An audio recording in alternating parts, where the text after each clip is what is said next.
Boom. And just like that, they were live. Good evening, everybody. Welcome. Welcome to Monday night live stream. Hope this finds you all doing well. I'm not sure, obviously people watch this from all over, but the weather here in the UK has been particularly pleasant. And actually, to be quite honest with you, and it's not often I do this, but it's been so warm, I'm having a pleasing glass of something refreshing to just to help me cope with all this excessive heat that we're having. So, cheers, everybody. Welcome to the live stream. And we've got loads and loads to talk about. And we're going to start talking about it in a minute. But, drum roll, before we do that, just a couple of things to chat to you about. As ever, if you're watching on YouTube, on Facebook, or on new media like Odyssey or brand YouTube, make sure you like it, share it, subscribe to it, wherever you're watching this. So if you do that, that'd be good. Similarly, if you want to find other links to my multiple social media platforms, go down below and you'll see the links to BitChute, to Odyssey, to all the Telegram. Follow my Telegram. All down below, down below. If you like what you're saying tonight, give it the thumbs up, please. If you just thumbs up will do, that'd be great. Thank you so much for your thumbs up. And finally, if you do want to support us, as some of you very kindly do, go to either altnewsmedia.net/donate or hit the super chats here and make a contribution to keep this this show on the road. I mean, quite honestly, folks, I mean, this kind of alcohol costs me money. And quite honestly, where's that money going to come from? I mean, where is this universal basic income that I demand? About $1 million a year would do. Now, let's see, where are we now? So I think we are pretty much on track. So I've got you all where I want you. That's good. Of course, it's a Monday night. And Monday night is always a really special night with us all because we are joined by our very special guest, #Barefoot Carrie. I wonder what that might mean. And without further ado, drum roll, our Rebecca Butler joined the stream. There she is. Hi, Rebecca. Hi, David. Hi, everybody. Nice to see you. Hope you've had a lovely sunny day like I have. Absolutely scorched, Rebecca. That's why I've resorted. I'm actually drinking and streaming, which I'm not sure if the government have introduced regulations about that yet. But if they have, it's too late. I've done it. I'm banged the rights in this one. But yeah, it's been gorgeous. The sun has been splitting the heavens. I've been outside, Rebecca. I've got a distinct shine to my parts, these parts, and yes, has it been nice with you as well? Yeah, it's probably been double the temperature you've got in Northern Ireland, but yeah, we hit 27 degrees today down on the beach, and probably, what was it, 10 degrees where you are? Yeah, listen, stop with the racism. Stop with the racism hashtag. What's this Barefoot Carrie all about, Ms. Butler? What's that referred to? Because I think last week I forgot to mention your hashtag, and I am a man who does remember things on a good day. Yeah, I can't remember last week's hashtag either. It was probably very topical, David, because that's how I roll these days. You're nothing if not topical. Absolutely. But Barefoot Carrie, I mean, come on. Did you see the picture? I cannot bear the thought of the Downing Street garden having hay bales in it.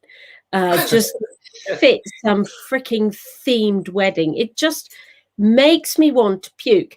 And of course, I put it out on Twitter with a vomit emoji with the words "What's with the bare feet?" I saw it. Yeah. You know, and I get people saying, "Oh, stop being horrible, stop whinging. It's a nice picture." It's like, no, it's not.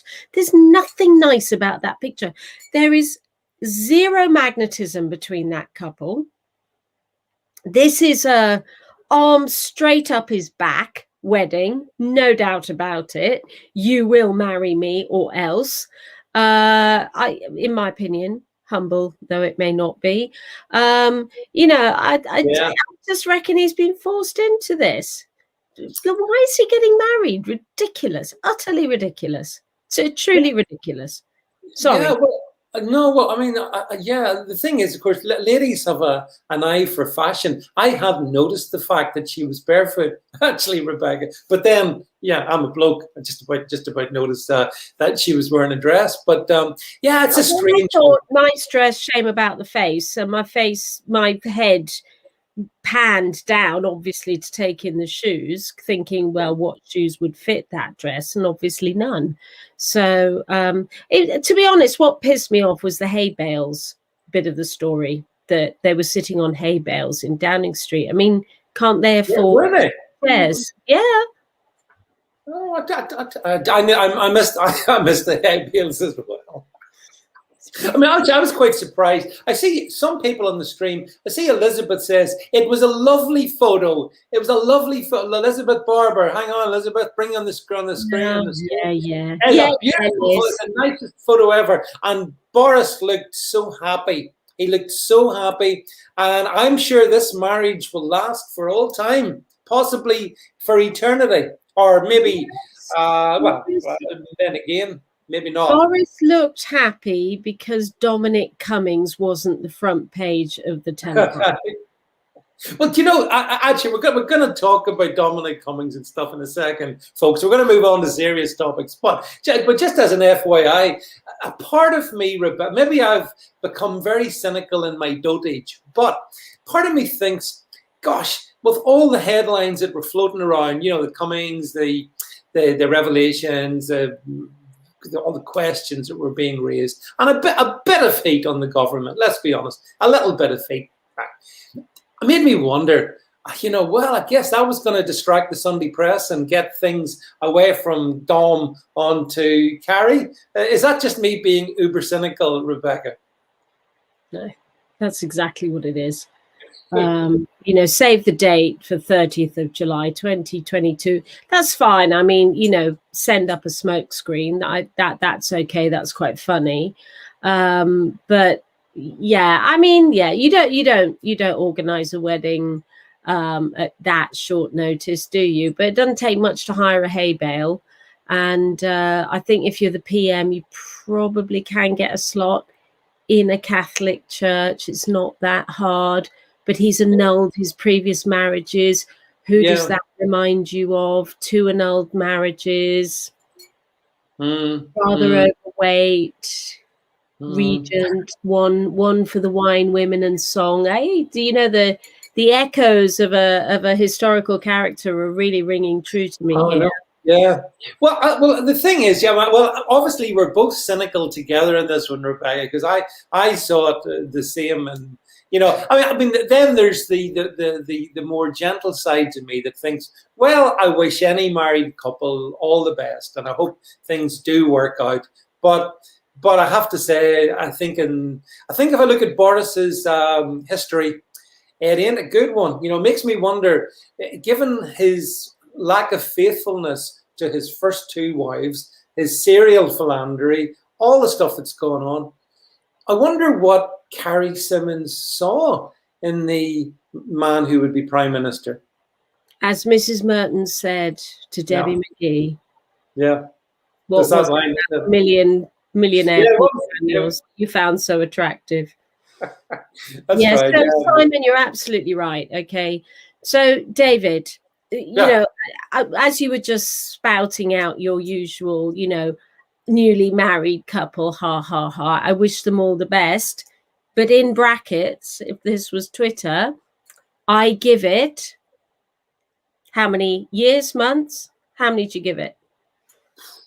2. Oh, 2. Okay, so in order to win this bet, all I need to do is say 2 years and 3 months in order to win it. Because I think it'll be longer than 2 years. So I'm going to go 2 years, 3 months on the basis that I don't think it's significantly more, but I think it's more than 2. Yeah. Yeah, but we're so cynical. Can't Boris fall in love and find you know, happiness Rebecca, why are you so cynical about these things? Gotcha. Well, do you know what, David? I'm going to pretend this is my show, because I'm gonna now do the segue, which you might not be ready for, but I'm going to do it anyway. Yeah. Where does my cynicism arise? Well, my cynicism arises from the version of events about March the 12th last year, and the version of events that goes along the lines of, we've got a shitstorm of the pandemic. Yep. So one half of Downing Street running around like headless chickens, dealing with that.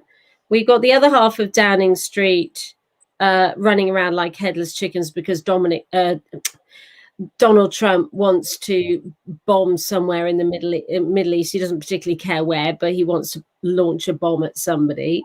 And then we've got Carrie going nuts, as the words were, Carrie literally going nuts. Because there was a negative story about Dylan the dog. The dog, yeah. The negative story was that Carrie was going to get rid of him because he didn't quite, meet the mark, as it were, on behavior. So, that to me, and this whole toxic environment at Downing Street, ever since she had that baby, the atmosphere has got worse and worse and worse and worse. And I can just see, the career people sitting there scratching their head thinking, what the hell do we do with this hormonal woman? And, she's quite a disruptor, quite manipulative. She's got her own agenda to play here. I'm just, as you know, I find Dominic Cummings somebody I will listen to. So that's where my cynicism comes from. I know what a manipulator she is. Well, okay. So you nicely segued that, by the way, Rebecca. That was well done. And the thing is that, the big story, I suppose, of last week, and there's still ramifications coming on, was the Dominic Cummings 7 hour. I think it was 7 hours. He was giving evidence or giving information to the parliamentary subcommittee. It was quite a thing. My own view was that I thought maybe 7 hours was too much, maybe because or maybe it was the right amount of time. But do you think it'll really make that big a difference to this government? Will it change anything? Will there be any scalps apart from Dominic Cummings?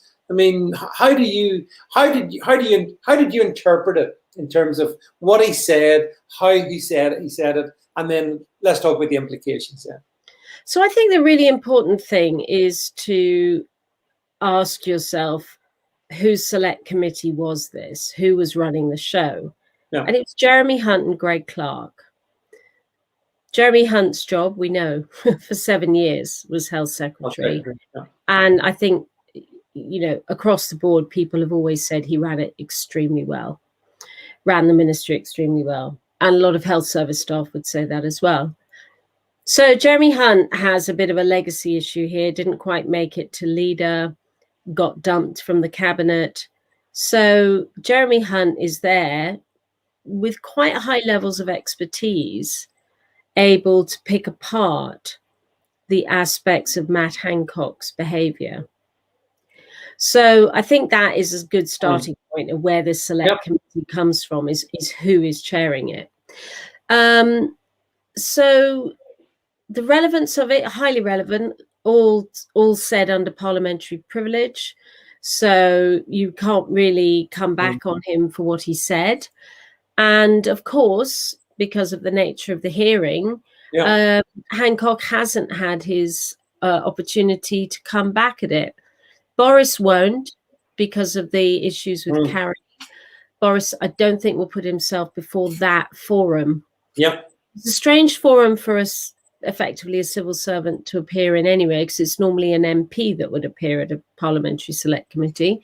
Yeah. But nevertheless, an interesting forum, but Matt Hancock has been forced to answer some very, very, very, very difficult questions. Well, it was, yeah. Well, I mean, it was pretty apparent from what Dominic Cummings said that I mean, it was Hancock who was very much, I think, the guy who was his principal target in terms of what he said and what that meant really. I think I know he did say stuff about Boris as well, but somehow or another, I think it's Hancock where the stuff really sticks.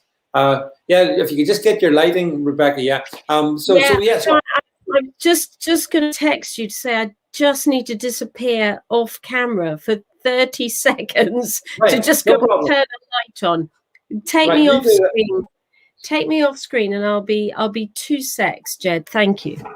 Yeah. So whilst Rebecca disappears, let's talk about her behind her back, shall we? Yeah, I mean, the whole Hancock, if you like, sort of indictments that Dominic Cummings gave were quite shocking, really. And, you know, big questions to ask. And I think that's actually where this will all pivot. I think it's going to pivot around I think Barefoot Carrie, is she back here? I'm not sure if she's back or not. No doubt she will be coming on the stream in a second. Oh, yeah, she's back. Boom. Yeah. Sticking like hell. Don't know what's gone wrong with my internet. Yeah, this is, you see, in Northern Ireland, we've got very high-speed internet.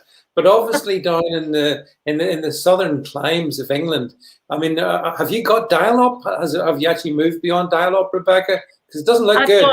Somebody sucking it out with a straw right now to see if we can improve it. Well, given that it's ordinarily me who disappears, given the utter crapness of my broadband connection, really strange to see the tables reversed. But are you happy with your light? Will we carry on? Yeah. Yeah, carry on. I'm just going to send a quick text to say don't use the Wi-Fi.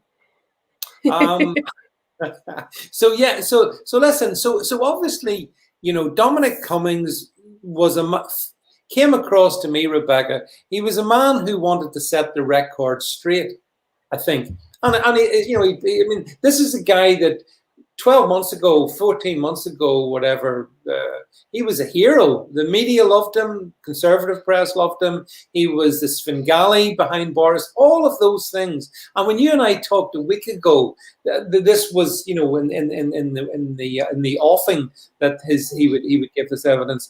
But we've now sort of heard all that he's had to say. And certainly, as I say, Rebecca, just when you were off there, to me, it's Matt Hancock's a guy who is in the dock, I think. What do you think? Oh, absolutely he is, and that is bang smack where he ought to be. You know, I was reporting this time last year about the absolute disaster that was going on, discharging COVID positive patients back into the care home sector, and it was really difficult to explain to people what the scandal was, and they still don't understand what the scandal was because they focused, as government spin is very good at doing, they focused in on the wrong aspect of the story. We're talking about a country where testing capacity isn't fully up, but PCR tests are done in hospitals, right? That they do PCR tests. That's part of the laboratory function. You know, when you get influenza or any other viruses, they do PCR tests, right? And COVID at the time was also diagnosed on symptoms. Those symptoms haven't changed. If you have a fever and a cough, the differential diagnosis is COVID-19.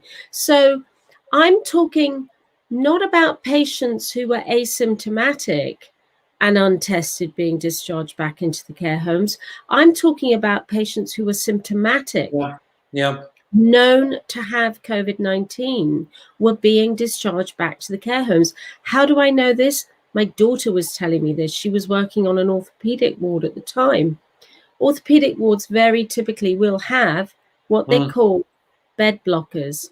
And a bed blocker is a 21 plus day patient. So they come in, typically granny fractured her neck of femur, her hip, has it repaired, can't go home, or can't go back to where she came from because the services aren't in place, the assessments aren't in place, all the things that need like railings and all the supports at home aren't in place. So these people are effectively blocking an acute medical bed, waiting for a social assessment or placement, waiting for the family to agree to take them home, waiting for a care home place.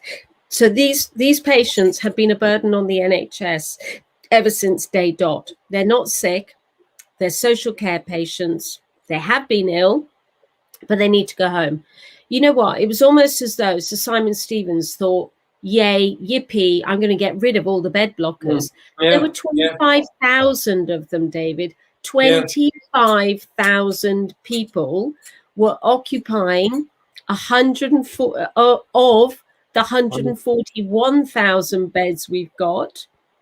So 12% of patients are bed blockers. That's the answer to that one.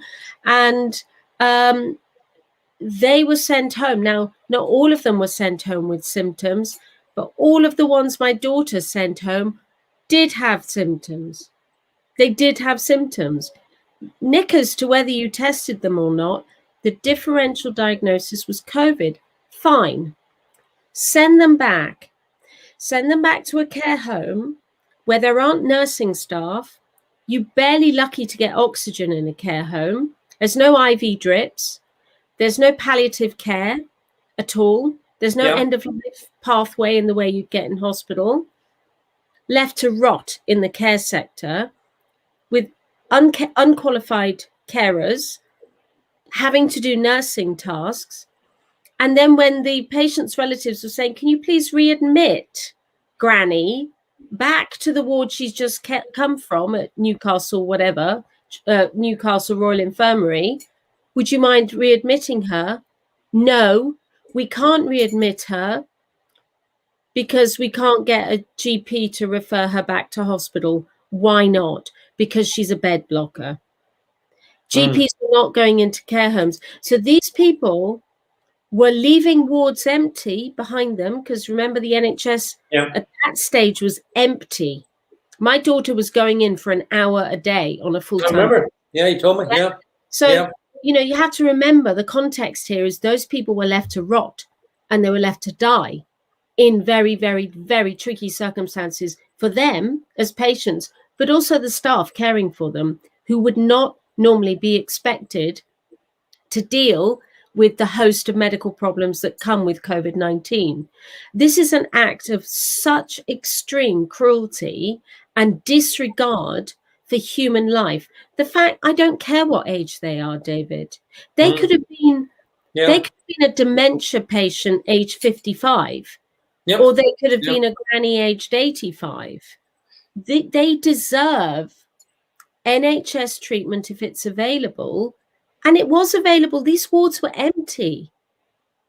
They left behind empty wards. They were not allowed to be readmitted to them. It's utterly shocking what Matt Hancock did with Sir Simon Stevens. Well, this is, again, Rebecca, I agree with all you've just said, and a very, very interesting analysis. And of course, that is the punchline. Someone has to carry the can. And of course, Matt Hancock, certainly from a Dominic Cummings and what has been said is that he'd said, look, don't worry, if we were going to put a shield around the care homes, so there's nothing to worry about. So that, 25,000 people, sheep to the slaughter, that's a pretty serious indictment of Hancock in the first instance. And, as you said, the head of the NHS, Sir Simon in the second, pretty grim. Absolutely. And, sorry, I don't know what's going on here. I'm really struggling with the technology today, guys. I'm so sorry. You look like you're about to go into a different dimension. I'm not sure is that the TARDIS that you're in tonight? Because I don't know what the hell's going on here. I'm going to have to change my green screen. Sorry, somebody does have to pay for this. Absolutely. Now, Sir Simon Stevens is actually leaving his post as the head of the NHS. I think he's leaving in June. So that's a convenient departure. Yeah. And that will no doubt be politically utilized, the facts will be adjusted so that that is a departure on the grounds of what Dominic Cummings has said. But, you know, a lot of people have criticized what Dominic Cummings said and the way he said it, but he wasn't lying. Why would he make up a story? Like, these are stories that bear too much resemblance to what actually happened. It's a story that bears a striking resonance with what I was hearing from the front line at the time. You know, and junior doctors are discharging patients. There's no consultant to discharge them. It's like, you've got 7 days to discharge 25,000 people. I mean, even the ward cleaners would have been discharging them at that rate. You know, we haven't got that many beds. It's 12% of beds had to be emptied immediately. So people waiting for a home assessment, they couldn't go back to their own homes for obvious reasons. They all went back into the care sector. Some care homes were smart, and they said, "No way, Jose, we're shutting down, mate. We're not having them." But yet there are others, and we've all seen the stories of perfectly healthy people have been bloody knocked off with known COVID positive patients. Known. That is the point I'm making. Not untested, but known positives. We're discharging sick people. We know they've got COVID. What the hell am I to do ethically about this? But I said, raise the alarm. But Matt Hancock has denied any culpability whatsoever. And as you may recall, when he was tackled about this last week, he said, "He's too busy. I'm too busy. I'm saving lives." Is he actually a consultant? He's too busy saving lives. What arrogance, Rebecca! But that is effectively gaslighting Dominic Cummings. You know, I'm not Dominic Cummings' mate, by the way, but that is gaslighting, and that is saying, well, the problem isn't there, the problem's there. So the problem is the messenger, right? So mea ne culpa, no way. There's nothing I've done wrong. That whole bit about being more obsessed with meeting my target than anything. Well, hello. Anybody who knows anything about politicians would agree with that statement. And, you know, ignore Matt Hancock because he's diverting resources away from getting this right to getting its short-term goals achieved. And, you know, in the process, committing, in my opinion, as an ex-nurse, in my opinion, a gross dereliction of a covenant between our government and the population, that if there is a bed available, we will look after you and we will give you the best care that's available. Sometimes it's not very good, but actually we can give you a hospital bed when you need it.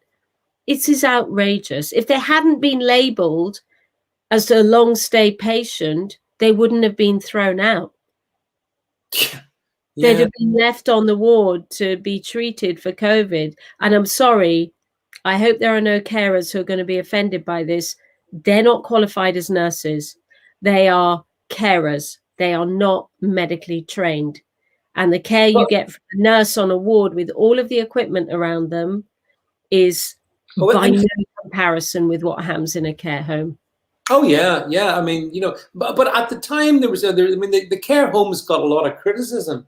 But I think you've explained it, Rebecca, very well. That there are severe limitations to most care homes. That's just the way it is. And when that massive dump. I know that sounds an unfortunate word, of all those 25,000 people, you know, essentially delegating them to just take their chances and hope that they survive. And obviously, like 25,000 is a big number, Rebecca. Huge number of people. It is a huge number, but you see, the issue with it is that I can understand this, watching what was happening in Italy and thinking, okay, this is coming our way. We've left it too late. We have delayed, and all of that evidence came out as well. Whatever the merits of it are, we did delay. And, you know, why not have a policy where you do a triage? So is the ward full? Yes or no? No. Create a COVID-19 area, which they were doing anyway. You were, yeah. They were, all the wards are divided into 6 or 4 bedded bays or 2 bedded bays. Rearrange the wards so that you keep the infected patients away from the uninfected patients. Yeah. We have PCR tests in hospitals. You could have done a PCR test. It wouldn't have been massively specific, but it would have told you coronavirus. It wouldn't have said coronavirus 19, but it would have told you it's a coronavirus. Yeah, yeah. Yes, that's fine. You know the symptoms. They haven't changed. And they desperately unwell patients. It's obvious what they've got. If it looks like a duck and quacks like a duck, it's a duck. Okay, we got a full ward. Now what do we do? Because we got a 50-year-old who can't breathe in ITU. Okay, 50-year-old, in A&E. Okay, 50-year-old needs the bed, obviously, because we do triage as well. It's a hard fact of life. We do triage. We got to get the 50-year-old in because they're otherwise fit and well. Who do we move out? Yeah. So this is having to make a brave decision. These are courageous decisions, and they are best left to doctors, and they do them all the time, every single day. Every person who comes through the doors, they are triaged. And triage means if you're occupying a bed that a 50-year-old needs and you're 89 and have got multiple problems, you are going off to the care home right now. Sorry, goodbye. That is how to run a hospital, not empty the damn place and then shut down for the next 3 months. Meanwhile, a complete shit show is happening in the care homes because that's where they're all dying. They're not dying in hospital. They're dying in the care homes. That is the scandal. Yeah, it was a holocaust of our elderly, unnecessary, and ultimately presided over by Health Secretary Matt Hancock.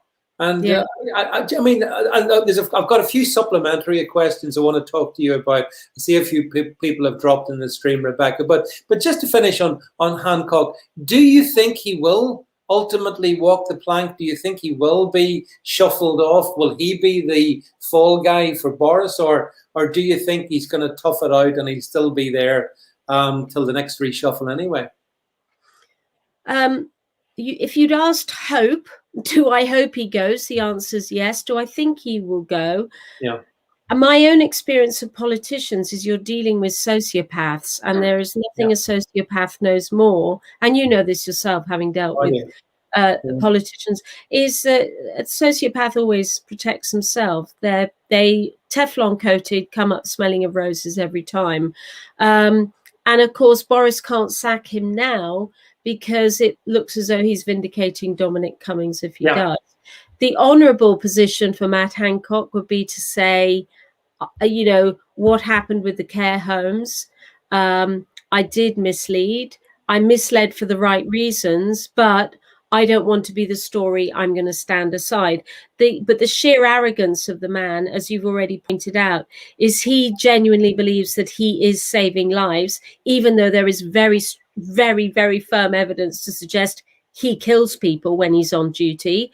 The best thing Matt Hancock can do to save lives is go on holiday for 2 weeks.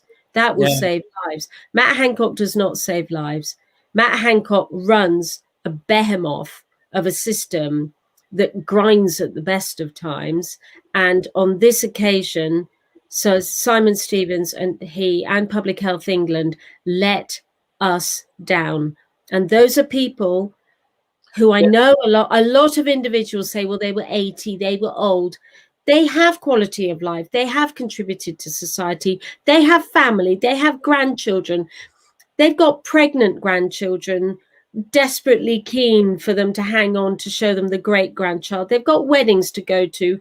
They have friends in the care home. These are people who are not written off by society in such a callous, horrendous way. So get rid of that reptile as soon as possible, in my view. Honestly, I said he was a lizard, and I stand by that. I really do have a major issue with this health secretary.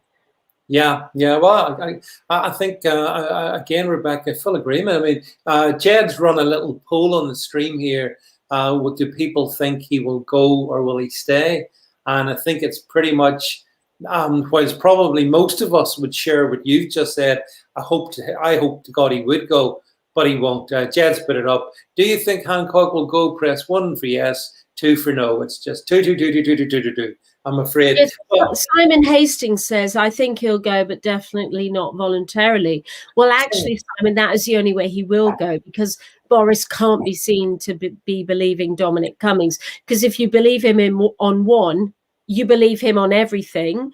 And don't forget what he said about the state of British politics is so poor that our choice was Boris Johnson or Jeremy Corbyn. Remember what he said. So remember the criticism Boris Johnson came under. Boris Johnson will be the man sacking Hancock, because otherwise, well, we do agree with what Dominic Cummings says after all. Rebecca, Chris Davis asked this question. I'll just bring it up. It's sort of an additional point. What does Rebecca think about mandatory vaccination for NHS? I think I know the answer to this one, by the way, but I'll let you answer that one, Rebecca. What do you think? Well, I'll just point out, Chris, that I think everybody should have a mandatory vacation, and I'm not sure if that was the meme off Facebook, which was to that extent. So mandatory vacations, absolutely, yeah. So quite controversially, I know. I do think that care workers and NHS staff should have mandatory vaccination. We know that in very bad influenza seasons that a lot of the cross infection is from staff moving around wards, moving around care homes. Staff are a major vector in moving infections around hospitals. No system is perfect, but yes, I do. And actually, if all of the health staff had mandatory vaccination, that would actually mean that a lot of other people don't have to have mandatory vaccination. So if anybody's got to have it, it has absolutely got to be the health service and the care sector, or any frontline worker. So yes, I do, because I know from personal experience how staff can spread these viruses around. So yes. So I've agreed with Rebecca up until this point, but I don't agree in this point. I don't think, Chris Davis, that, in fact, I'm not sure that it could be done lawfully. I'm not sure how that sits with things like the Nuremberg trials back in 1948-49. Whatever happened to my body, my choice? I mean, some people were very insistent. It's my body, it's my choice. When it comes to this, take the jab. If you work in the NHS, of course, it's all irrelevant, because I think they floated the kite, Rebecca, is what I think. By the way, Rebecca, I'm not sure. They do have mandatory hepatitis B. Yeah, but this is a different thing, because no, it's not. Sorry, it is. This is an experimental treatment, Rebecca. It is not Hep B vaccine. Oh, it's still experimental, is it? Well, it was the first time it was given, I can tell you. These vaccines, yeah, you may want to call them experimental, but they are extremely well tested now on. No, they're not. Not for the medium and long term. Yeah, no, they're not. No, they're not. No. Cohort of millions of people have had them, David. Millions. Yeah, no, I'm not. Yeah, hang on. They may be tested in 1 billion people, but nobody, and nor indeed you, Rebecca, understand the medium to long-term consequences, for the obvious reason. When you know the balance of harm, the balance of harm on getting COVID is far more significant than the balance of harm of having a vaccination, and that is what the decision is. But you can't equate in the same moral argument that a mandatory vaccine is wrong, because if it was fully tested, then a mandatory vaccine is right. Is that what you're saying? That you can have mandatory vaccines? What I'm saying is, my body, my choice. That's what but you're not working in the health service, so you don't pose a risk of transmitting a virus that can kill. Yeah, hang on a second. A couple of things there. First of all, in a way, I don't have a dog in this fight because I suspect if they tried to make it mandatory, as you would like, Rebecca, you would see the NHS, which already claims to be understaffed, blah, blah, blah, would suddenly find itself with even fewer workers. Also, given that a significant percentage of our BAME community are employed by the NHS, as we are consistently told. In fact, I've been told if it wasn't for the BAME community, the NHS wouldn't even function. And there's a significant degree of objection or hesitancy, as the behavioural scientists want to put it, amongst that population. So I think it would be a bit racist as well. Don't you think racist to force people to take a vaccine against their principles, Rebecca? Absolutely not. I mean, you know, I know that we are only at best going to be able to talk about this subject, but I certainly wouldn't use the emotive language. Vaccination is the gold standard treatment for any viral illness on the planet. The rush is always to get a vaccine out. And, you know, I just don't accept that these are untested vaccines. If they were untested vaccines, I didn't say that. I didn't say that they weren't. I didn't say that. Experimental. It's not experimental anymore. Experimental. Sorry. We're in phase 3. You know, phase 2 safety, phase 1 safety trials, phase 2, they were all really rushed through this year, but the numbers were high. They had 50,000 patients in one study alone. You know, I was doing breast cancer studies back 20 odd years ago, and we were recruiting 1,500 to 2,000 patients on drugs. So, you know, you can't say that these are untested. We know now. Didn't say that.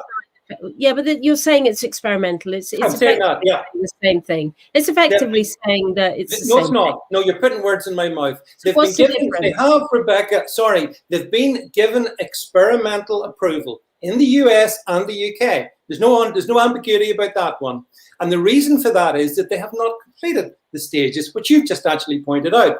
So if you don't know the medium to long-term consequences, why the hell should you be forced into taking one? I think that's morally pretty objectionable. But David, when you say medium to long term, yeah, but when a vaccine is rolled, when the Hep B vaccine was rolled out, or smallpox, or measles, you didn't know the medium to long term. You certainly don't know the long term when you roll a vaccine out. But you take a risk as a scientist, and you say, what is the short-term risk of not having the vaccine versus the long-term risk of having the vaccine? Now, we know that the risks of the vaccine are coming to light. We know that clotting disorders is one of them, but we also know the long-term effects of COVID are a hell of a lot worse than the medium and short-term effects of vaccination. You don't know that. So, you don't know that. You simply don't know that. We have data on long COVID. We absolutely do have data on virus. Sorry, these vaccines, and some people would dispute the use of the very word vaccine, given the nature in which they operate. But what I'm saying to you is that I had a vaccine. I really had a vaccine. I had AstraZeneca. That's a vaccine under any description of what a vaccination is. Well, not everyone would agree with that, Rebecca. You say AstraZeneca's not a vaccine. You keep referencing Hep B. You've mentioned Hep B about half a dozen times. What about the SARS-CoV-1 vaccine? Whatever happened to it, Rebecca? Well, then there wasn't, David, only 834 people died of SARS-CoV-1. It was declared a potential global pandemic back in 2002, whenever it was. Yeah, but don't think they didn't start vaccine trials then, because they did. Singapore Serum Institute started a vaccine trial, and then SARS just died a death really quickly. That virus mutated so quickly, it mutated itself into oblivion. Like SARS-CoV-1 did. Yes, a bit like SARS-CoV-2 is no, also it's very different. SARS-CoV-2 is a different strain of SARS-CoV-1. It's a different strain of coronavirus, and this one has proved to be, possibly because it is human made, it has proven to be extremely infectious, and the mutations are making it more infectious.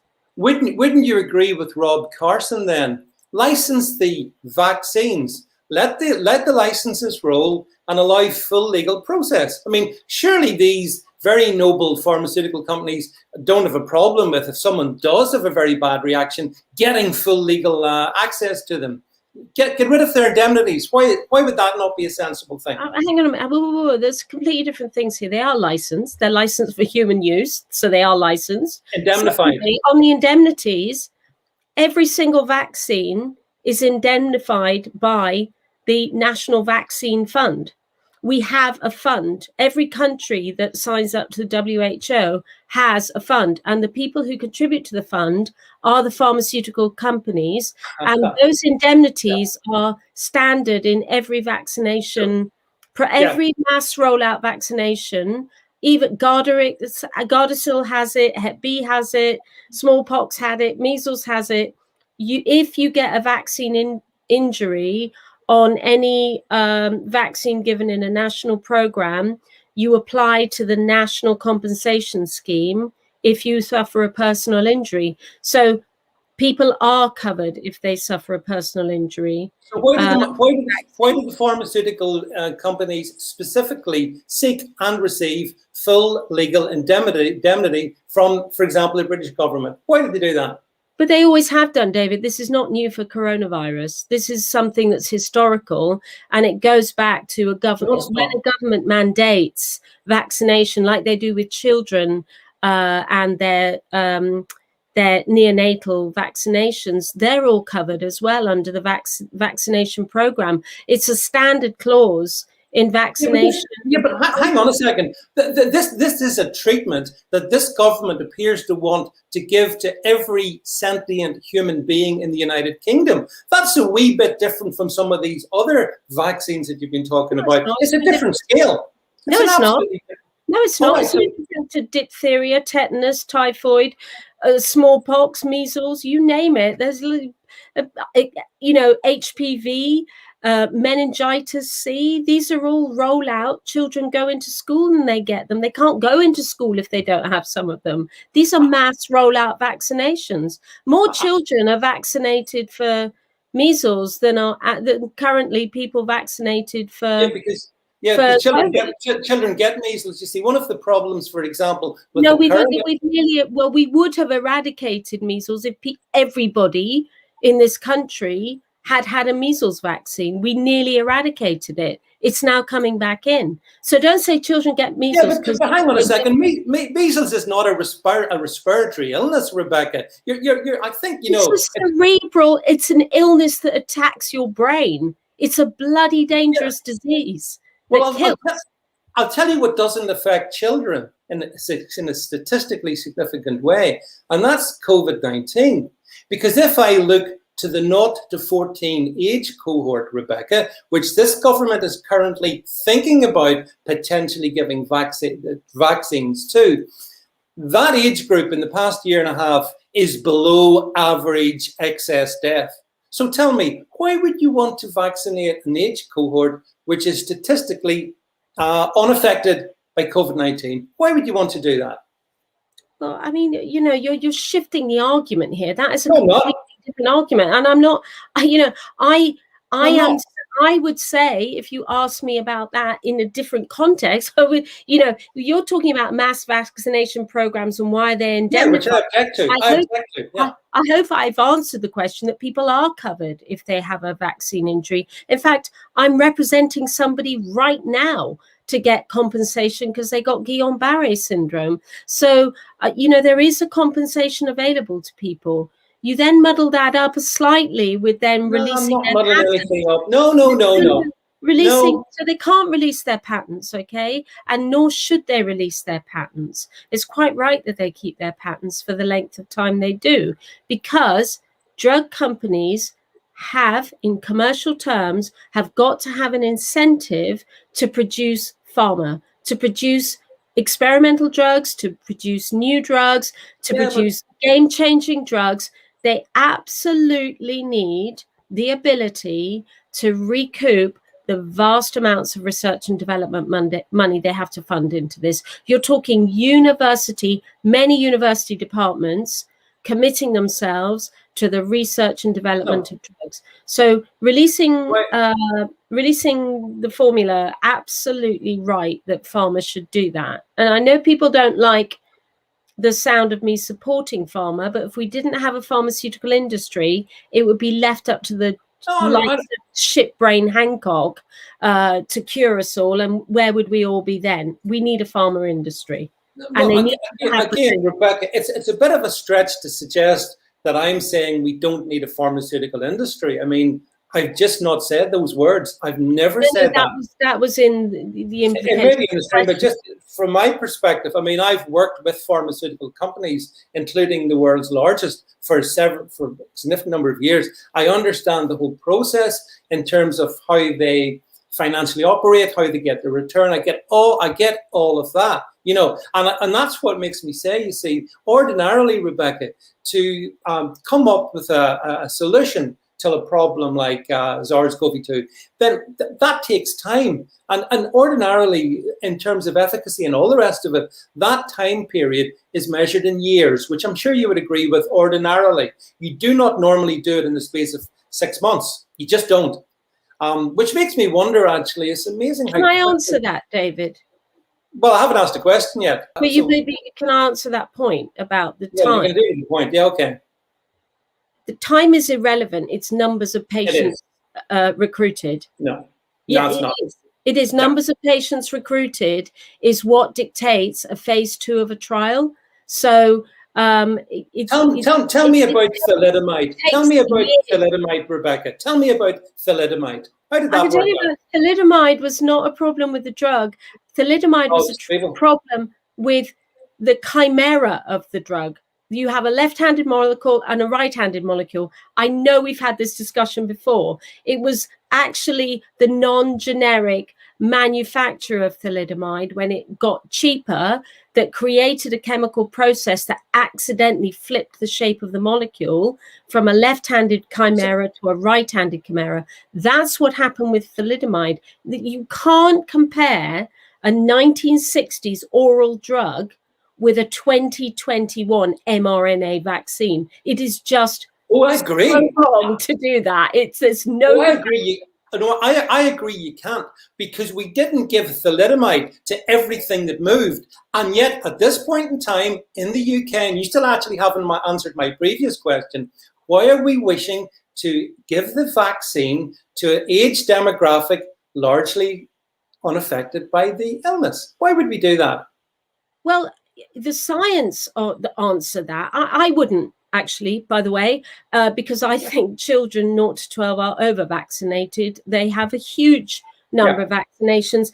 Personally, I wouldn't do this until perhaps there is a nasal vaccination available. You do it, David, because the theory is that you reduce the asymptomatic spread.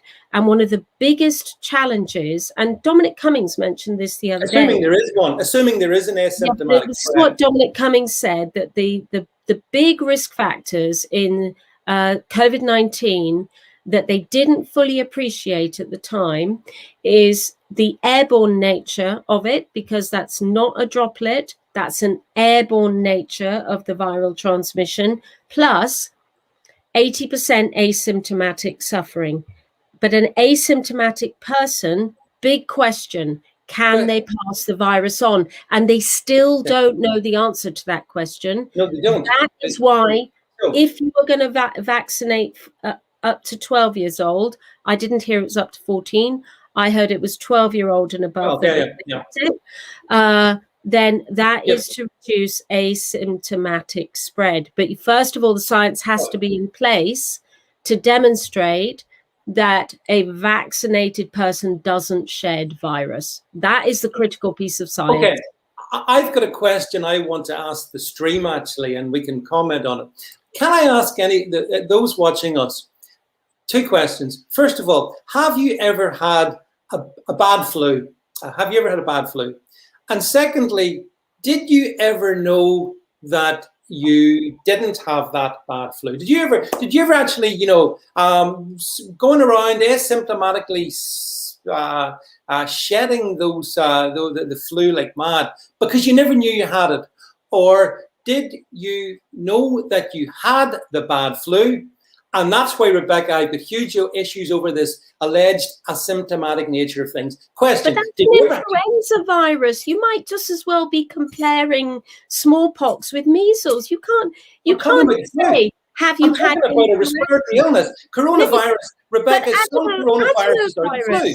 Adenovirus is a respiratory virus. Why aren't you comparing an adenovirus? Why are you asking them about that? It doesn't suit your argument, this one. No, it doesn't matter. Really, no, it doesn't. It doesn't. Everybody knows if they've had the flu or not. No one's ever had the flu. They don't have PCR tests. Sorry, PCR, listen, Rebecca, PCR tests at the 45,000 threshold that were being used were meaningless anyway. So let's just dispense with that. PCR test is the hospital standard for testing viruses. Yes, but the threshold, which we now all fully understand, the threshold which the hospitals were using, certainly in many countries, we're detecting anything and everything, given the nature of the threshold. That's the scientific fact. But I'm asking the stream. Sorry, I'm asking the stream. Has a PCR test. PCR tests exist. You're talking about PCR test. I'm talking to the stream, and I'm asking the stream, did they ever have asymptomatic flu? Simple question. Yes or no? No one seems to have had it. How would you know you had an asymptomatic disease if you're asymptomatic? How would you? But the thing is, that's a ridiculous question. It's asymptomatic. Of course, you don't know you've got it. Come on, stream, answer that one. You've got to agree with me. If it's asymptomatic, you don't know you had it. What people are saying, Rebecca? What people are saying, and you're not hearing, is if they had the flu, they knew they had the flu, and if someone had the symptoms of COVID, they knew they had the symptoms of COVID. Simple as that. It's really simple. It's not complicated. But now we've got the government. They had COVID in the flu season leading up to January 2020. A lot of people thought they had COVID-19 because there was a pretty nasty flu going round November, December, January 2019, 2020. A lot of those people thought they'd have COVID when COVID came out. But, you know, there's no equivalence here. Yes, there's every equivalence. You don't know when you've got flu if you've got an adenovirus or a rhinovirus. You don't know what virus you've got. So what you're saying influenza. There's not just one respiratory disease, David. There are about 15. Yeah, and of course, flus constitute about 20% of coronaviruses. I think that's about right, isn't it? So they are. Influenza is not a coronavirus. It's a completely different organism. Yeah, but Rebecca, there's no but about it. Influenza is not coronavirus. It's a completely different organism. Okay, Rebecca. All right. Let's try in a different virus, which you probably know about as well. Colds. Are any colds coronavirus? Yes or no? Yeah, but David, they're not fatal. Yes or no? No. Yes, no. But they're not fatal. Yes or no? Of course, a coronavirus is a rhinovirus. Yes. So what you're saying is some colds can be coronavirus. Yeah. No, colds are coronaviruses. It's called coronavirus because of the shape of the pathogen. What's the point? It's not fatal. My point is the same. Who has had the cold on the stream and not known they had the cold? Nobody. You can't have an asymptomatic disease and know you've not had it. That's a ridiculous question. It's like saying, have you had asymptomatic smallpox? Well, let me have a think about that. Is smallpox a respiratory illness, Rebecca? Is smallpox? It doesn't matter. It's a virus. No, it does matter. It matters intensely because the other strange thing about 2020 was the flu vanished. Yeah, because it's a human-to-human transmission. This has got to be like COVID thing that flu has vanished. Flu has not vanished. Human transmission was cut because we were all in lockdown. People are washing their hands. People are wearing masks. That's why the flu numbers are down, and it's the flu hospital admissions that are down. It's not the flu in the community. So the masks stop the transmission of flu, but not of COVID, yeah? Of course, they cut down the transmission of infected people. Absolutely, have. How's your data? What data have you got that shows that? Tell me. There is no doubt that a mask, if worn properly, Which they're not. will slow down and reduce the space Why? that a virus can travel. If you are infected, you have to be infected in the first place. I'm not saying I would have mandated masks, by the way, but what I'm saying is the combination of reducing human-to-human transmission, stopping public transport, people not going into work, all the high-risk areas for catching flu, all of those were stopped in lockdown. The answer to where has flu gone is there. It is such an obvious point. And people are saying, oh, well, where's flu gone? Well, the answer is, if you have space. Well, maybe, Rebecca, it's because some people think, well, Rebecca, hang on a second. You know, before we say these things, some people may feel that flu cases may have been included in what were alleged COVID cases. People may take that view, rightly or wrongly. And it is a remarkable feature that whether there was mask mandates or not, flu vanished. There's lots of epidemiological reasons why that. Let's see what happens next year let's see what happens to flu in Australia this summer. Let's see, because you can't say flu has vanished. You can't just say influenza's vanished. You can't say that. No scientist is saying that. So we can't say that on this stream. It's a ludicrous thing to say that a virus that has been taken hold of the planet for 30, 40, 50, 100 years has suddenly disappeared. I don't think so. Human-to-human transmission was restricted, and that's why the numbers of flu cases have dropped off. But that's nonsense. But the government spent a year telling us, stay at home. Stay at home, don't go out, wear a mask, for God's sake, stay 2 meters apart. We've had flu. Now, hang on a second. The same government, which, well, you're suggesting that flu has essentially been muted by virtue of some of the COVID regulations. Yes, it has. That's how COVID, but not COVID, which is transmitted in exactly the same way. There's no consistency. It's completely inconsistent. No, I'm sorry, David. You're wrong. I'm not inconsistent. Flu is a droplet infection for a start, so it's not airborne, it's droplet, different. Our value of... We were told that COVID was infected by... Oh, Rebecca, I think most people would agree. It's got an R value. Flu has got an R value of 1.2. COVID has got an R value of 3 to 6. Forget about R values. No, there is another third factor. Asymptomatic spread, we do not believe occurs in influenza, as you have posited the question. So the correct scientific approach is how much asymptomatic spread is there? We've never been confronted with this problem before, that we have a virus with 80% asymptomatic spread. Look at the Diamond Princess data. That asymptomatic spread is proven as 80%, and that number has not changed over the course of the year. But the R value is critical to how transmissible a virus is. And 3 to 6 is a hell of a lot higher than 1.2.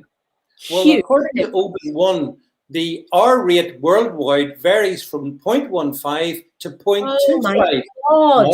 Take it up with Open. Because of suppression. That's with mitigation. That's with non-pharmaceutical intervention, for God's sake. You see, the thing that amuses me, all this repression, all these methods that the government wisely introduced to keep us apart. I remember us talking about a year ago, and it was nice weather back then, and people flocked to the beaches, I think down in around about June and July, Rebecca, down the southwest or somewhere to get themselves a bit of beach time, which is absolutely fine. And I remember people saying, oh, well, my God, look at these people. They're going to the beach. This is going to be a mass culling event.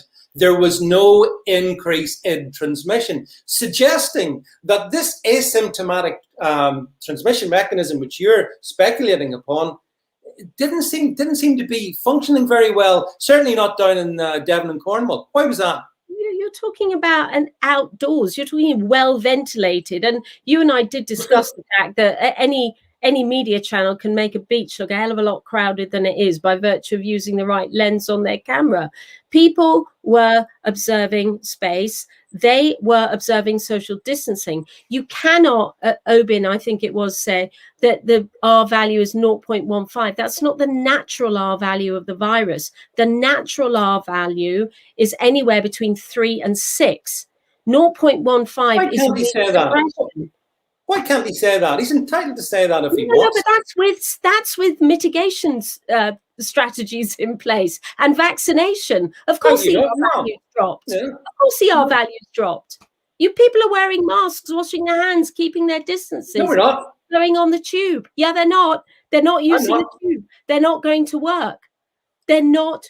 They are maintaining social distancing. There's no football matches. There's no Cheltenham Gold Cup. That's why the R value has dropped. That's why it's dropped. But the natural R value, the unmitigated R value, the numbers that people criticized Neil Ferguson and Imperial College for, that is the number. So here's a question. Refer to. It's the natural R value, and each virus has. Yeah. So here's the question. So here's the question. What was the R value in Sweden, Rebecca? The R value is of the virus. In Sweden, of the virus. No, the virus has an R value. No, it's specific to the virus, not a country, David. You clearly don't understand what an R value is. You clearly don't understand the absolute. A country. What you don't understand. No, hang on. The virus has the R value. The virus may have. Well, okay. So the virus has the R value. Yes. And in Sweden, hang on. And in Sweden. And in the UK, there were two, as you know, very different strategies put in place. The mitigations, which you've just talked about, the mitigations here in the UK did not apply to anything like that degree in Sweden. And yet, essentially, the illness followed pretty much the same pattern, the same curves. Now, you see, that suggests to me that the mitigations here in the UK are absolutely useless. That's just nonsensical. They did have mitigation in Sweden. Tell me what they were. They had social distancing. They had work from home. They stopped public events. People were still socializing outside. There was a lot of that. They just didn't have a legally enforced lockdown. Then when they got to November, they had a problem when we had a problem. They had a legally enforced lockdown in November. Okay. So Sweden did have a lockdown, and Sweden did a lot worse than the other Baltics. No, don't say no. They had a lockdown in November. They had a lockdown. Sweden was demonized. Had a voluntary arrangement. A voluntary arrangement isn't a lockdown, Rebecca. A voluntary arrangement is not a lockdown. It's not. David, my niece lives and works in Sweden. I said in Sweden as well. What is this issue? You don't have any lockdown. She said, we are all observing mitigation strategies. All of us. We are not living our normal life. We're not going out. But you see, we listened to the Swedish chief medical officer. We listened to... I did. Maybe I don't know if you did or not. Oh, no. I'm sorry. When you say we, the government had him in with Sunetra Gupta. Boris Johnson asked them to appear. And then ignored them. Invited them. And then ignored them. On pretty sound scientific advice. Completely. Anders Tegnell has been ditched by the Swedes. They've ditched him. He's no longer in charge of their policy. Oh, yes. No, I fully understand. People who go against the narrative get ditched. I get that. I wonder, will they ditch, for example, DeSantis over in Florida? I wonder, will they ditch the Texas? I don't think so. And there's no mitigations there, Rebecca. No mitigations. And yet, look at the performance of how the virus is behaving there versus California, for example, where I think the lunatics there still want to have their mitigations in place. Viruses, unfortunately, and this is a lesson of history and life, they run their course, Rebecca. They really, really do. And, I think the whole topic of mitigations is a fantasy. And we're seeing this government, which insisted in lockdowns, and has wrecked the British economy because of its lockdowns, and has caused so much psychological damage to people because of its lockdowns. The FTSE is going up every day. It rises 0.4 to 0.7 every day. We have not destroyed our economy. Tell me about the unemployment levels, Rebecca. Tell me about unemployment levels. Yeah, well, we haven't seen the full thrust of that yet, and there may well be an adjustment in the economy. I accept that. But, you know, this is a global pandemic and people have treated it as such. We have issues with supply chains because other countries have even worse lockdowns than we do. And if anything, you know, people who are on the lockdown skeptic side of the argument should now be looking at Boris Johnson and saying, you're our bloody hero, because you are a libertarian after all, according to Dominic Cummings. You didn't want to lock down. But I don't see anybody saying that, because actually, if anything's come out of the Cummings testimony, it's that Boris was too slow, and I think he will be found to have been too slow in the final inquiry. That's just my opinion. You're too slow, and you dithered. Now, that's what Dominic Cummings has said. And all the people screaming at Boris Johnson should now think twice and think, well, hang on a minute. Well, he's the anti-lockdown champion. Hang on a second. If he was slow out of the traps, as Cummings suggested, and as you've just said, he sure as hell has made up for that since, because he's locked this country down 3 times in the meantime. So he may have been slow to start with, but then once he got the hang of it, he seemed to quite relish being able to lock us down. And with the mitigations, which are, in my view, pretty useless. I don't think they achieve very much. Well, you can't test it against the alternative, so you can't say.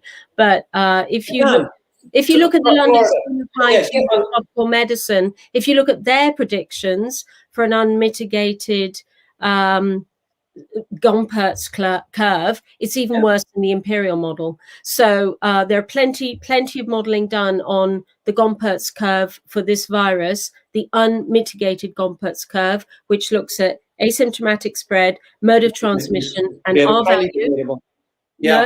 All of that would have shown. I mean, as we know, Ferguson was 500,000. And then he adjusted it to 250 when he appreciated the R value could be as low as 3. Right. But London School of Hygiene and Tropical Medicine and Warwick University I know. come up with the same models. Now, Boris Johnson got bumped into the November lockdown, so he's also criticised for that one. He's a week later. Yeah, he's a week later. Yeah, mind you, I wasn't impressed with Dominic Cummings saying what we need is I think he said what was his word? A dictatorial approach. That was interesting language from Dominic Cummings. I think he did say that. He wanted Boris to be more dictatorial. That's what we needed. But here's a question for the stream before we finish. I've asked this question before, but we live in changing times. We've talked about this pandemic, and Rebecca said it's a global pandemic, and were it not for the mitigations, apparently, God knows what bother we would be in. Does anyone in this stream know anyone who has died of COVID? Does anyone in this stream know anyone who's become ill the vaccine? 2 simple questions. Just let me know in the stream what you know. I can honestly say to you, I don't know anyone who's died. I know 3 people who have been ill having had the vaccine. And they're people in, I guess, my age group, I suppose. So I know that's all I know. So well, I'm a yes and a yes on that one. Yeah, and I respect that, Rebecca. Yeah, I mean, and I know that. I know that. But all I'm saying is, in a big population, like the UK's got a population of 67 million, apart from the people, and not including Priti Patel's on illegal migrants that come in, 67 million. And with such a serious illness and so much asymptomatic spread going around, you would have thought more people would know. And yet, I'm seeing comments here, and John Newell says, to be fair, he knows of one person. Jamie, I'm just reading the comments. Sorry, folks, pardon me while I read and talk. But John Gleason, if I can get this up, John says, no COVID, but 1 dead from the vax. I mean, look, I don't particularly want to get into the vaccine as such necessarily tonight. I just really want to, some of the comments here. I've got a huge family and no one knows of deaths. Now, I don't wish to minimize any death. And most particularly, Rebecca, because I know there's people have died of it. So I don't wish to minimize that. I'm just saying, it's odd. I mean, back in the days of the Spanish flu, we wouldn't have had to have this conversation. Do you know anyone who's died of the Spanish flu? You wouldn't have to have had that conversation. But we do have to have this conversation about COVID. And I find that curious. But those conversations were had during the Spanish flu. There was a lot of skepticism, and there was a lot of governmental suppression. Some countries were suppressing the numbers. Funny enough, I think maybe it was you that may have posited that question on Facebook, or somebody certainly did. And I thought, well, that's an interesting point. Was the population skeptical during the Spanish flu? And the answer is yes, there were. There are a huge number of skeptics, but also the time when Spanish flu happened, a couple of points do need mentioning. Population of the UK was significantly less, and the population had been reduced by the First World War. Also, they actually didn't have the luxury of being able to go on furlough, and they didn't have the luxury of being able to work from home. It just wasn't an option. We had to rebuild the country after the war. So the Spanish flu killed 29 million people worldwide. I'm hoping that nobody on this stream will say that is a scandemic and those deaths didn't occur. Again, I'm staggered that people are denying that there are people dying from coronavirus, because there bloody well are. And my friend who was 52 died of it. I know but more I'm not. Than one person. I'm not one person. Yeah, no, and I respect that, Rebecca. And my sympathies go to anyone who's lost any family from COVID. Absolutely. But I'm just stressing that, if you just go by the comments on the stream here are overwhelmingly suggesting that it's not widespread. Let's put it like that. It's not widespread. Angela McCavanagh said there. Sorry, Angela. I got your question and I've managed to lose it here, and as we go hopelessly over our time schedule. Angela McCavanagh says, the funeral directors have been no busier than normal. True. I don't see the graveyards overflowing, Rebecca. Every death's a tragedy and all that. But it's just strange. It's just strange. And as I say, I do take what's Billy say? I think Billy's on your side. The comments from those who are scientists, David. Which scientists would those be, Billy? Which scientists shall we pay attention to? So some people say, I of course fully accept there is serious illness called SARS-CoV-2, and it reflects itself in COVID-19. I accept all those things. I've got issues, Rebecca, over how this government has handled it. Big issues in that. And I guess that's where a lot of this comes from, Rob Carson makes a very valid point regarding Spanish flu. The UK population in 1921 was 44 million. Yeah, it's grown a bit since then, and looks like it's going to keep What was London then? 1 million? I have no idea. It was probably exceptionally low, and it wouldn't have been bombed in First World War, but it would not be the 10, 15 million population city it is now. It really, 44 million is a lot less. We're at 66 now. 66, 67, probably, and rising. I think what you know about. Yeah, Rebecca, I think what we've done is we have horrendously run over, massively, nightmarishly gone over schedule. We have not got near any other topics, but then this is the whole point of having an improvised conversation, I suppose. Sometimes it just goes like that. It's been a while since we've had one of these. Angela says it's 9 million people in London.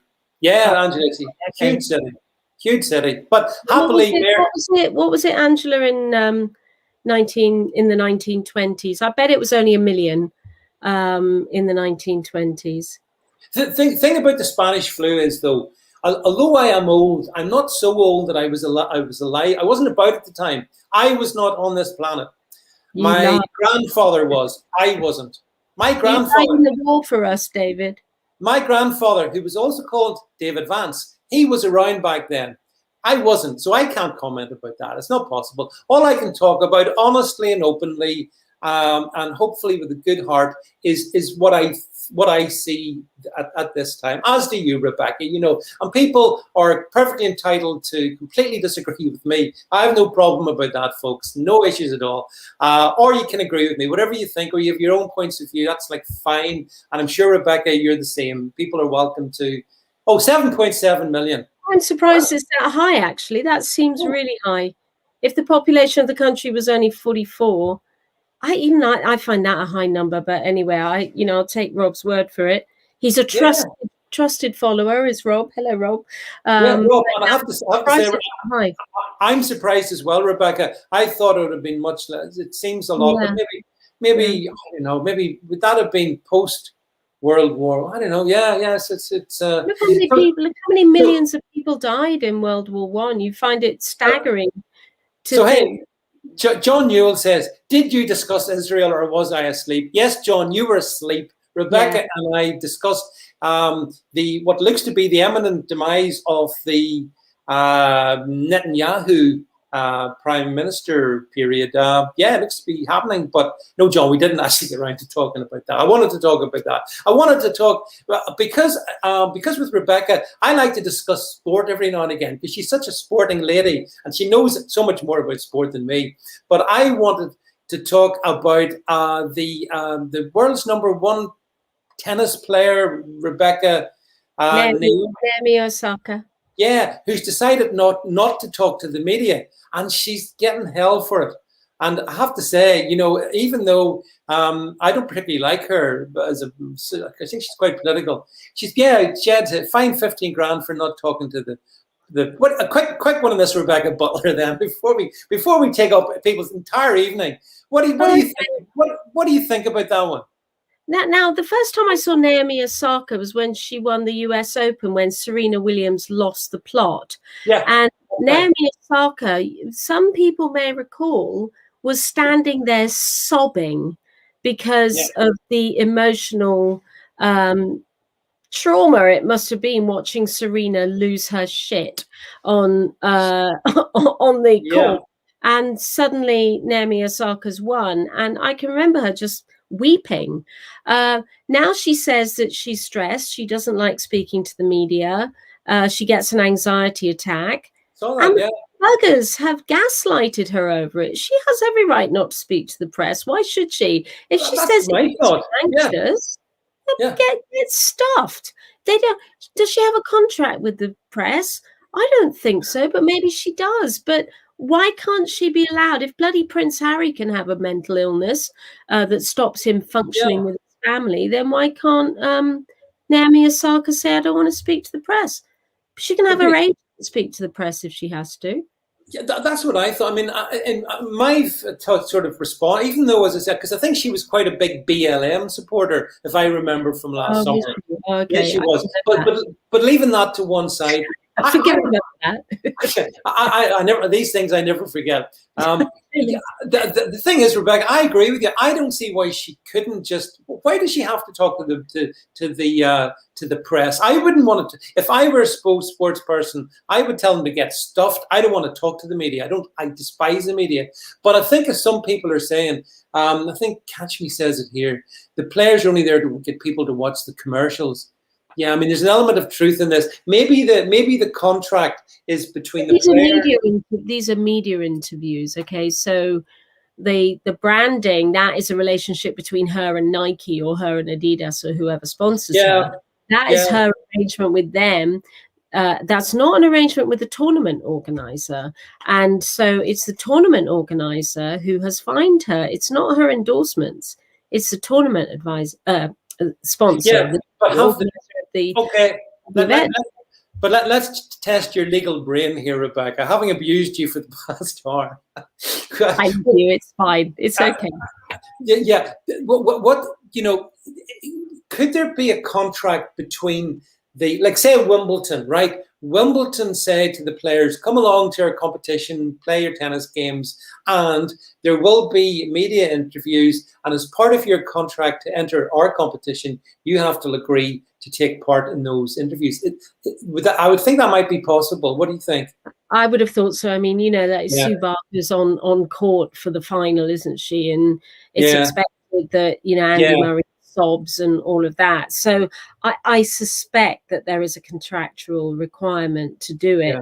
And you can see what the tournament's position would be on this. You can absolutely see it's quite clear what the different competing interests are.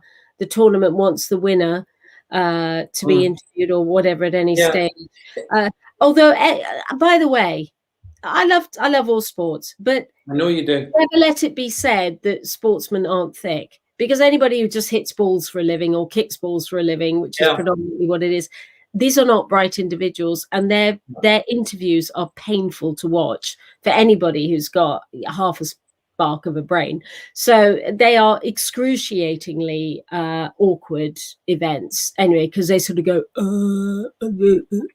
So, you know, Andre Agassi was probably the worst interviewee going. However, you know, they're not models. They're there to play tennis. They're not there to speak. The entertainment value is in the on-court play, not the off-court chat. So yeah, I thought so. Well, hey, Rebecca, the stream have stuck with us despite our abandonment of all time regulations, and despite the fact that you appear to be vanishing into the TARDIS again. I'm so sorry. It's like there's been a spider's web. It's really weird. Yeah, it's really weird. But anyway, look, Rebecca, and look, everybody watching the stream, my apologies. I let it run on, but sometimes when we're having a bit of banter, you got to keep it going, and you know, that's the bottom line. So I'm not going to detain anyone any longer. Most of all, Rebecca, I want to thank you as always for being here with us and being such a good sport. To finish with a sporting analogy, and let's hope we get your lighting sorted out, because that spider's web is weird. Even so what I need to say to everybody is I've got to get into France, because the next time you see me, hopefully it will be from France, but I currently can't get into France.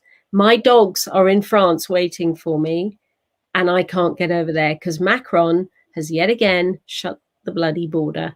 Yes, so yesterday. Yeah, I've seen that. I've got a flight to Toulouse on Friday.